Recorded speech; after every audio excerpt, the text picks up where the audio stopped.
I'm going to give you a 4-step plan to set up your next fat loss diet. Step by step, we're going to be filling in a planner for your meal. We'll first determine your calorie and protein goals and how many meals you should have. Then we'll fill in these meals with specific foods. By the end of this video, you'll have a system that you can use to build countless different meal plans that you can actually stick to. In theory, meal plans sound great, but I remember back in the day stumbling across one from an online fitness forum. It involved eating the same 4 bland, boring, lifeless meals every single day for weeks on end to lose fat. Now don't get me wrong, I had a lot of willpower and I could put up with the lack of variety in the meals. But what I could not put up with was the fact that after all this hard work and suffering, I didn't even get any results. And it wasn't until a lot of trial and error afterwards that I learned why this was. And it came down to 2 reasons. The first reason has to do with this healthy breakfast of eggs, avocado toast, banana, and peanut butter. It's a meal that most would think is great for losing fat. But would you guess that this meal alone racks up to over 1,000 calories? These foods are by no means bad, but they can easily take you out of a calorie deficit. It's a reason why the meal plan that I used back in the day never ended up working, and is why you need to be aware of roughly how many calories you're consuming with any meal plan, as it can add up very quickly. Showcasing the dangers of reason 2 is a group of resistance trained males and females from a recent 2021 study, who like me, followed a strict meal plan for 10 weeks.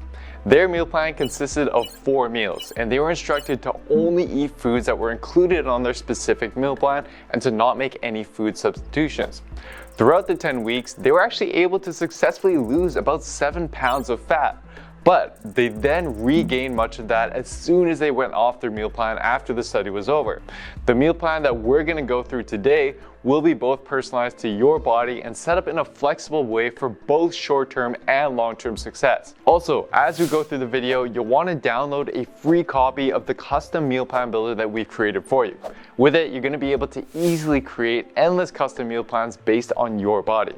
And you can download it at builtwithscience.com/mealplanner. And I'll also leave a link to this in the description box down below. The first step is the most important step if we want the meal plan to actually work. There's no point adding any foods into our plan if we don't yet know how many calories you can eat to lose fat. Now, most calorie calculators out there are honestly a shot in the dark. They don't consider how much muscle you have, how much you move every day, whether you lift weights or not, your age, your gender, and your height, which all affect how many calories that you burn every day. The method we're going to use involves just a few simple steps that's going to enable us to take all these factors into account and will be the easiest way for you to accurately determine the calorie target for your meal plan. But to save you from the boring math, we've actually automated these calculations for you into the custom meal plan builder that I mentioned earlier. Within just a few minutes of using it, you're gonna have your goal calories calculated for you. All right, so after calories, the next most important component of your meal plan is how much protein it contains. We want to include enough protein to be able to maintain your muscle as you lose fat. Too little, and you're gonna risk losing muscle. This means ending up just skinny rather than lean and muscular after your diet. As for how much protein you should aim for, a 2018 research study that looked at almost 50 protein studies found the sweet spot to be right around 0.8 to 1 gram per pound of body weight. Whether you shoot for the lower end or the higher end of this range, however, is going to depend on your body fat. Those with more body fat are going to require less protein. In the meal plan builder that you can download, we've actually automated this calculation for you as well. Most of you will end up with a goal of 1 gram per pound of your body weight. So for example, a goal of 180 grams of protein if you weighed 180 pounds. Once you have that number, all that we have to do before we fill in your meal plan with actual foods is determine how many meals you should be eating. So the number of meals that you eat per day will determine how many calories and protein will actually go into each of these meals. Although eating more frequently is commonly thought to boost your metabolism, this has been disproven. That being said, protein frequency does seem to be important if you want to minimize the risk of losing muscle as you lose fat. And because of this, there is an ideal range that you want to stick within. This range seems to be between roughly 3 and 6 high protein meals per day, each separated by a few hours. And this is where personal preference is key. Are you somebody who prefers eating more food in less frequent meals, or do you prefer eating less food and more frequently? Whatever you pick should best suit your schedule and keep you full and energized throughout the day. Once you pick the number of meals that you'd like to eat, divide your protein intake up evenly across the number of meals. So for example, If your daily goal is to consume 180 grams of protein and you prefer to eat 5 meals per day, then you simply aim to have roughly 35 grams of protein in each meal. Now it's time for the fun part, filling in your meal plan. At this point, some of you may be wondering, what about carbs and fats? How much of those should I eat? While that is a good question, numerous studies have compared the effects of high carb diets with more rice, potatoes, and bread, but less fats like oils, butters, and cheese, versus low carb diets with more fats instead. But as long as calories and protein were the same between the diets, there were no significant differences on fat loss. Because of that, I prefer not complicating things by having you worry about eating specific amounts of carbs and fats. Instead, in the Custom Meal Plan Builder, we're going to provide you with 3 lists of protein, carbs, and fats to use to fill your meal plan with. The foods in these lists are the lowest calorie density options available and will be highly effective at keeping you full. For protein, here are the options and visual demonstrations of what 100 calories of these foods look like. You'll use these to reach your daily protein target. In the downloadable meal plan builder, we've also added vegetarian and vegan protein options to the list. Here's the same for common carb sources. Here's the same for various fruits and veggies. You can see how much more volume you get with fruits and vegetables and why they're such a great way to keep you full when dieting. Here's fats. These you want to be a little bit more mindful of because of how quickly their calories can add up.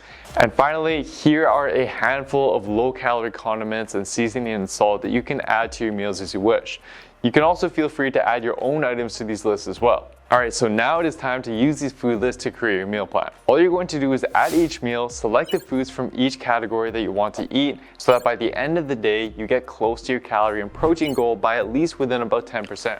So, using our previous example, let's say that your calorie goal is 1900 calories, your protein goal is 180 grams, and you prefer to have 5 high protein meals a day.